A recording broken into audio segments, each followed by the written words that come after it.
Alors il y a Justin Bieber qui vient de nous sortir en surprise la version blanche de Mr. Moral and the Big Steppers. Pas tant, hein, pas tant. Et c'est Swag. Le nom de l'album. Je me suis pincé 15 fois vendredi matin pour m'assurer que je m'étais pas retrouvé dans une faille temporelle. La réponse est non. Justin Bieber, le 11 juillet 2025, nous a bien sorti en quasi-surprise son 7ème album studio intitulé Swag, mais qu'en est-il réellement? Alors je vous parle quand même en tant qu'ancien grand fan de Justin Bieber, hein, My World, Purpose, tout ça, classique, des grands albums de la musique contemporaine. Mais il faut avouer qu'en vrai, depuis 2020, bah c'est plus trop ça quoi. En vrai, les albums manquent d'inspiration, n'exploitent pas jusqu'au bout les bribes d'idées qui sont amenées, ce qui donne des projets un peu bordéliques, voire en vrai carrément mauvais. Donc quand je m'apprête à lancer Swag vendredi matin, cette phrase est folle déjà, je sais pas trop à quoi m'attendre et en vrai la première écoute est assez mauvaise. Le problème c'est que je me suis trop focus sur les paroles et c'est clairement l'un des gros points faibles de l'album. Mais Justin Bieber n'étant pas connu pour être un parolier exceptionnel, je me suis dit que c'était un peu dommage de m'arrêter là, donc j'ai relancé l'album cette fois-ci en me focalisant sur les sonorités et en fait c'est ce que j'aurais dû faire depuis le début. Swag est un album infusé d'une pop et d'un R&B soul des années 80 et 90 extrêmement bien exécuté. On retrouve de gros synthés, des riffs de guitare hypnotisants, le tout sur des productions majoritairement spacieuses qui laissent beaucoup de place à la reverb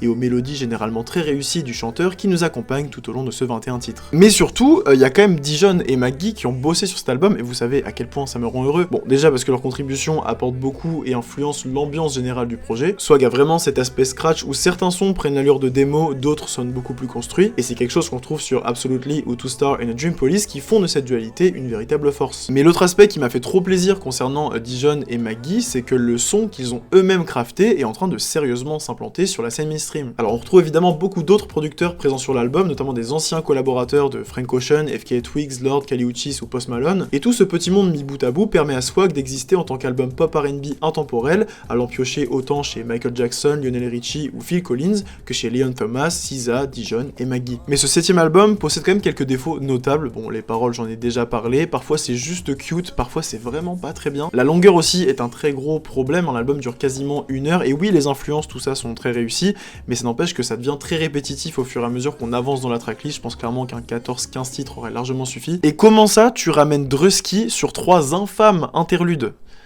C'est quoi le projet derrière? En plus, il joue le rôle d'un pote qui fait à moitié le thérapeute avec lui, mais il sait pas ce qu'il raconte. Enfin bref, c'est un peu un calvaire en vrai. Et c'est dommage parce qu'il y a un peu un côté introspectif sur cet album qui aurait été intéressant à creuser, notamment au niveau de la gestion de la santé mentale du chanteur, sa relation à la fame avec sa famille, avec sa femme, son nouveau-né. Bref, il y avait plein de trucs intéressants à creuser. Mais Justin Bieber s'est contenté de sampler des vidéos que tout le monde connaît ou de partager des discussions avec Drusky. Encore une fois, je me remets pas de ça. Hein. Et ça rejoint ce que je disais en début de vidéo sur le fait que les albums de Justin Bieber depuis 2020 ne vont pas au bout de leurs idées. C'est exactement ce que je reprochais à Justice en 2021 qui samplait des discours de Martin Luther King, donc tu pouvais te dire ok ça va être un album un peu politique, un peu engagé, et en fait c'est juste un album pop qui parle de relations amoureuses et d'insécurité. Et là c'est un peu pareil dans le sens où la seule promo qu'on a eu pour cet album c'était des affiches très sobres, il y a aussi eu un photoshoot qui rappelle clairement celui de Mr. Moral, donc on peut logiquement s'attendre à un projet plus sombre, plus personnel, plus introspectif, et au final Swag c'est juste un album pop R&B très bien réalisé soit,